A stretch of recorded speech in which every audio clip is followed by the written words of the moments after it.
ये है दुनिया की सबसे लंबी प्री फैब्रिकेटेड सुरंग बनाने की रिकॉर्ड तोड़ परियोजना के कुछ पूरे हो चुके हिस्से। ये अहम प्रोजेक्ट है। हम लोग उत्तरी और दक्षिणी यूरोप को करीब ला रहे हैं। सबसे पहले हिस्से का उद्घाटन डेनमार्क के राजा ने किया। उसी से इसकी अहमियत पता चलती है। ये एक बहुत बड़ा दिन और 2029 में जर्मनी में सुरंग खोलने के हमारे अंतिम लक्ष्य का एक अहम पड़ाव है। इसमें सब कुछ बड़ा ही बड़ा है। सुरंग बनाने के लिए यूरोप का सबसे बड़ा निर्माण स्थल बनाया गया। यूरोप का सबसे बड़ा तैरता ड्रेजर भी यही इस्तेमाल हो रहा है। ये है यूरोप का मेगा प्रोजेक्ट। जितना विशाल उतनी ही बड़ी चुनौतियाँ। निर्माण में कंक्रीट डालने की प्रक्रिया बड़ी अहम है। 30 घंटे तक लगातार कंक्रीट डाला जाता है। सिर्फ एक सेगमेंट के लिए दसियों हजार टन कंक्रीट पड़ता है। प्रत्येक सामग्री एक ही बार में डालनी होती है। ऐसा नहीं कि फर्श का स्लैब पहले भरो, फिर दीवार और फिर छत।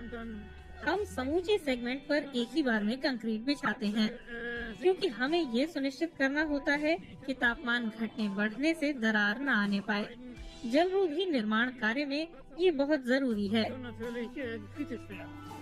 शुरुआती प्री फैब्रिकेटेड स्लैबों का काम सही रहा। हर स्लैब 217 मीटर लंबा और 42 मीटर चौड़ा है। यहाँ तक पहुँचने के लिए जो वक्त और मेहनत लगी है उसका एक बड़ा सम्मान है। व्यापार पक्ष हो या हमारे डिजाइनर, निर्माण से जुड़े हम लोग और हमारे इर्द गिर्द फैला तमाम फ्रेमवर्क।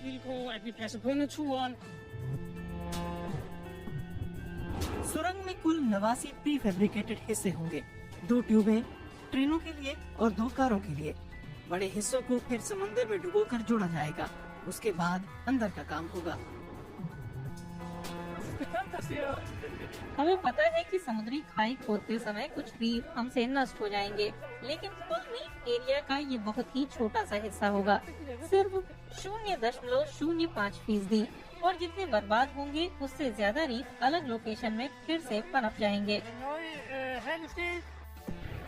सुरंग डेनमार्क को उत्तरी जर्मनी से जोड़ेगी। 160 किलोमीटर की ड्राइविंग पर जाएगी।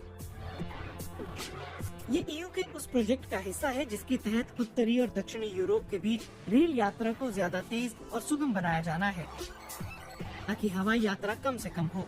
इस प्रोजेक्ट में ब्रेनर बेस टनल भी शामिल है, जो ऑस्ट्रिया और इटली को जोड़ेगी।